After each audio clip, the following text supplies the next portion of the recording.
35mm full frame fast prime lens is my favorite lens by far. I've been using the Zeiss Luxia 35mm f2 manual lens with my Sony FS7 for a very long time, and I really did enjoy the image quality of this lens. I also did use it with my Sony A7S II, and then I had to sell it because I got my A7S III and I purchased the 35mm f1.8 full frame lens from Sony, and this also was one of my favorite lenses of all time. I could film an entire wedding with this lens and it was on my camera like 90% of the time. But unfortunately last year my backpack with a ton of gear, about $10,000 worth of gear, was stolen, and the 35 f1.8 was in that backpack. So since then I didn't have a 35mm prime lens with my full frame cameras, and now we have a new coming, the cheapest in the world 35mm full frame autofocus lens by Meike company, and it is filming me right now with my Sony ZV-E1. So let's review this lens and what it can and cannot do. Let's go.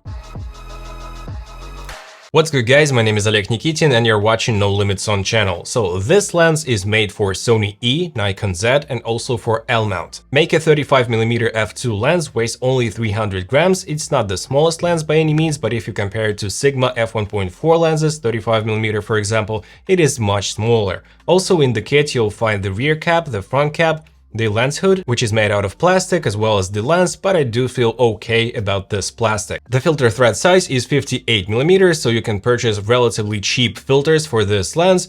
On the body of the lens you can see the AF/MF toggle as well. And also it has a USB Type-C for firmware updates and a little gasket, the rubber gasket on the back, so it is kind of protected from the rain and dust. But to be honest guys, I do not recommend filming with this lens in the heavy rain. So now guys, let's take a look at the distortion, vignette and sharpness of this lens. So wide open we can see a slight vignette, and also the distortion is barrel shaped, but it's very minimal. When we stop down to f2.8 we get less of a vignette, and by f4 you completely get rid of the vignette and you get the most sharpness out of this lens. At f5.6 you don't see major advantages in terms of the vignette or sharpness. So at 500% scale, wide open, I can see that this lens is almost as sharp as at f4 and 5.6, so pretty good performance right here. And in the corner I do see a very nice boost in sharpness at f5.6, but other than that it's an okay performance. And as you can tell guys, the vignette goes away completely by f4. Just out of curiosity I decided to compare this lens to my Sony 20-70 f4 35mm,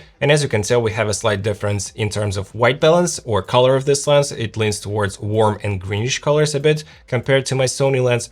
But in terms of sharpness in the center, I don't see a dramatic difference between those two lenses, maybe like 10 to 15%, and in the corner it's almost exactly the same, so pretty nice results as well. But the weakest spot of this lens is the minimum focusing distance. It's 45 centimeters, and as you can tell guys, it's okay to film it wide open. At f2 we have plenty of sharpness, but still guys, I would much rather prefer to have closer minimum focusing distance. And as a comparison, here's my Sony 20-70 f4G lens at 35mm, and it's a huge difference in terms of magnification, and also the colors are pretty much different. One of the most important things about this lens is the autofocus. So I have set it to maximum sensitivity and maximum speed of the AF, and basically guys, we have a decent performance. So when I appear in the shot it's very fast. When it comes to the background it does have a couple of steps, let me say, but other than that it's like 7 out of 10, let me say, maybe 6 out of 10 performance in terms of autofocus, but it's as bad as it gets. So when it gets the firmware update it will be even better, so I don't see any major drawbacks with this lens.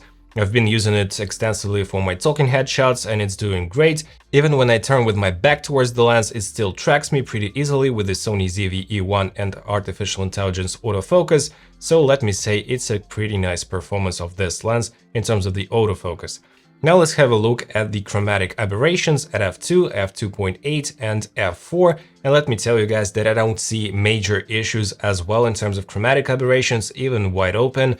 It's pretty minimal. You can find some chromatic aberrations if you shoot black branches against bright sky, of course you will, but I don't think you'll be having a major problem with it, because I did magnify the image by 500% and you still barely see the chromatic aberrations. If you step down, they disappear almost instantly. But the focus breathing is pretty heavy on this lens, so photographers don't really care about this thing, but if you plan on filming video, your frame may zoom in or out as you focus closer or to the foreground, let me say, and in the real world example with the talking headshot, if you lean very heavily towards the camera or back from the camera, you will see the focus breathing effect. But if you don't move a ton like I do during my talking headshots, you won't have any major problems with the focus breathing, just keep that in mind. This lens can stop down to f/22 and you can get pretty amazing sun stars from this lens. And now let's have a look at the flares performance. As you can tell guys, wide open with the lens hood on, we do see some flares and glare and the loss of contrast, but it's a pretty usual thing for a Chinese manufactured cheap lens, and it's much better than a lot of other cheap lenses that I have tested. And when you don't have your lens hood on, you do have a very heavy light leak when the sun is at about 40 degrees or maybe 30 degrees angle from your camera.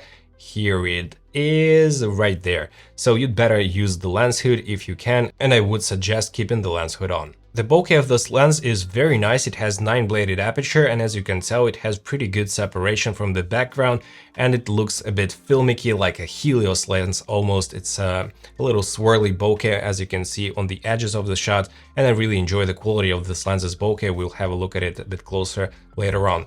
Compared to my Sony 20-70 lens at f4, 35mm, you can see the difference in colors, so you have to be like 300 kelvins cooler with this lens from Meike, but other than that you can see that it definitely has more background separation, and all in all the image looks much more pleasing, at least to my eye. So now let's have a closer look at the bokeh balls themselves.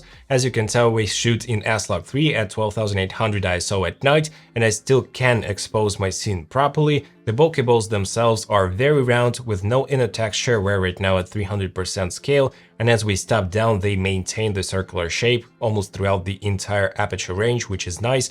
One of the best bokehs, to be honest, that I've seen lately in cheap lenses by Chinese manufacturers. Also in the corners of the shot you can see a slight cat's eye shaping, but it adds this swirly effect and I really love this. It's not dramatic, but still it adds up to the image quality and characteristics, kind of a vintagey look. And in terms of the chroma smearing, it does appear at f2, but as you step down to f2.5 or f2.8, it disappears completely, and then you start to get the sun stars. And they are especially apparent at about f11 and up to f22. Just look at those sun stars, guys. If you do enjoy sun stars in your shots, this lens might be one of your favorite ones in this regard. So guys, in terms of the image quality, I'm more than satisfied with the Meike 35mm f2 autofocus full-frame lens, and let me say it has only two drawbacks, at least to me. So the first one is being the focus breathing, because if you move a lot in your frame, you can get some focus breathing in video mode, so if you are a photographer, you shouldn't care about it at all.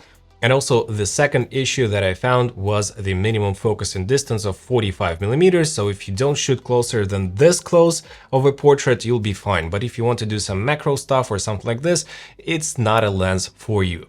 So let's talk about the price. It's $200. So for $200, it's getting the title of the cheapest 35mm f2 autofocus lens for Sony E mount, or not only f2, f1.8, etc. So let's see the competition. At first we have Sony 35mm f1.8 lens for $750, which is much more expensive, but it's a great lens if you have this, if you find this used on your local market for about $400, just buy this one, save up some money.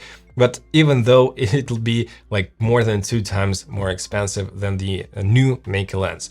So also we have the G Master, $1,400, we're not even considering this one. We have the Sigma 35 f1.4, a pretty big lens, and the bokeh lens for $750 as well. Also, we have the Samyang 35 f1.8 for $350, but I did try this lens and I didn't fall in love with it. The autofocus was so-so and the image quality was very... not on my own taste, let me say. It was very specific. I didn't enjoy this lens, to be honest. Also, we have the Sigma 35mm f2. It was an okay lens. I didn't test it out, but I did see a lot of good reviews about this lens, but it's still $640, so more than 3 times more expensive than the Meike lens that I'm filming with right now. We also have the Yongnuo 35mm f2 lens, $280, but still $80 more expensive, and it didn't perform as well as this Meike lens in my test, and I did have a full review of this lens on my channel as well. You can check it out on the channel. So all in all, pretty good pricing in my opinion for this good of a lens. At least for the money, I do recommend this lens to you guys if you are considering buying a 35mm fast autofocus lens for your Sony camera, especially if your camera does have good autofocus like the Sony ZV-E1.